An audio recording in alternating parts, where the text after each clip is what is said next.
우리가 인생의 회전목마에서 내렸을 때 그럼 우리 인생도 영혼도 집으로 어딘가 가야 될 거 아닙니까? 어디로 갈까요?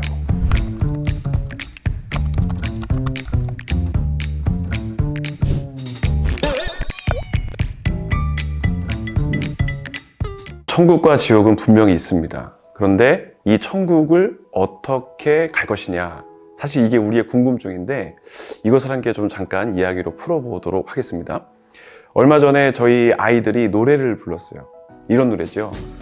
빙빙 돌아가는 회전목마처럼. 아마 많은 분들이 이제 아시는 노래일 텐데, 소코도모라는 분의 회전목마라는 노래입니다. 근데 그 가사를 보니까 우리 인생이 진짜 회전목마다. 그 회전목마가 돌아가는 모습을 좀 생각해 봤죠. 올라가기도 하고 내려가기도 하고. 올라갈 때 우리 인생이 만족도 느끼고 기쁨도 있고 성취감도 있고, 그런데 반대로 어떤 때는 이 목마가 내려가는 것을 보면서 인생의 고난도 경험하고 또 실패도 경험하는 시간을 마주하더라는 거죠. 그러면 회전목마를 평생 타나? 끝까지 타나? 놀이동산에 계속 있을 수 있나? 회전목마에서 내릴 시간이 있고 또 놀이동산에서 나가야 되는 시간이 있더라는 거죠. 내 의지와 상관없이. 이게 우리 인생도 이렇겠구나. 우리 인생도 인생의 회전목마를 타다가 내리는 시간이 있겠네. 또 인생의 회전목마를 내리고 어딘가로 가야 되는 때가 오겠구나. 그게 인생이 마지막을 경험하는 때인 거예요. 그러면 우리는 보통 이제 놀이동산 가면 폐장할 때까지 있는 분들 있잖아요. 끝날 때까지. 그럼 늦은 저녁 시간이 될 텐데 그 시간에 다 폐장하고 나와서 어디로 갈까요?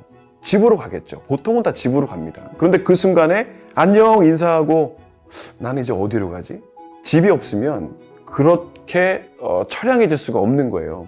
이런 이치로 우리가 인생의 회전목마에서 내렸을 때 그럼 우리 인생도 영혼도 집으로 어딘가 가야 될 거 아닙니까? 어디로 갈까요? 이게 바로 천국인 거죠. 하나님의 나라.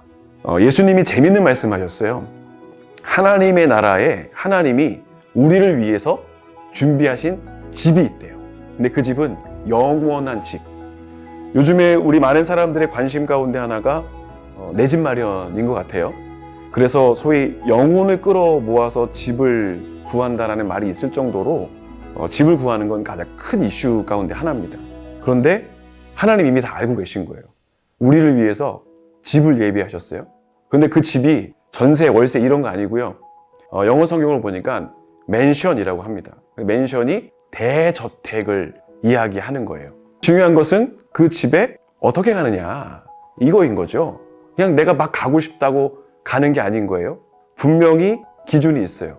그 기준을 세워주시는 분이 누구이냐? 바로 예수님이라는 거죠. 그 예수님을 믿음으로 나는 그 집에 갈 수가 있어요. 근데 중요한 것은 이제 스스로에게 물어봐야 돼요. 그러면 나는 그 집에 갈 수 있나? 만약에 갈 수 있다, 준비되어 있다 라고 생각을 하는 사람은 죽음이 내 앞에 다가왔을 때 결코 두렵지 않습니다. 공포가 있지 않아요? 물론 아쉬움은 있을 거예요. 사랑하는 사람들과 헤어져야 되는 아쉬움, 또 이 땅을 떠나는 것에 대한 아쉬움은 있겠지만 죽음이 결코 두렵지 않습니다. 근데 반면 가야 될 곳이 준비되지 않은 사람, 그러니까 그 마음에 예수님이 없고 예수님을 믿지 않는 사람에게는 죽음이 뭘까요? 두려움이죠. 공포죠. 왜냐하면 이제 인생의 회전목마에서 내린 다음에 갈 곳이 어딘지 모르니까. 그러므로 우리에게 필요한 것이 무엇이냐? 인생의 회전목마에서 내렸을 때 내가 이제 갈 곳이 있는가? 예수님을 믿는 사람은 분명히 천국이라는 곳에 가게 됩니다. 그래서 죽음이 결코 두렵지 않아요. 그러면 예수님 믿는 게 천국을 가기 위한 것으로 끝나는가? 그게 아니라 이 땅에서도 행복한 인생을 누리기 위해서는 예수님과 함께하는 삶이 중요한 것이죠. 오늘 영상 보시는 분들 검색하셔서 가까운 교회를 꼭 찾으십시오. 그리고 찾는 것으로 끝나는 게 아니라 방문하셔서 목사님과 만나서 교제하시고 또 더 깊은 이야기를 나누시면서 진짜 인생의 행복이 무엇인가, 그리고 이 인생의 끝 다음에는 무엇이 있는가를 확신을 가지시면서 이 땅에서도 또 이 땅 이후에서도 행복한 삶을 살아가시면 좋겠습니다. 감사합니다.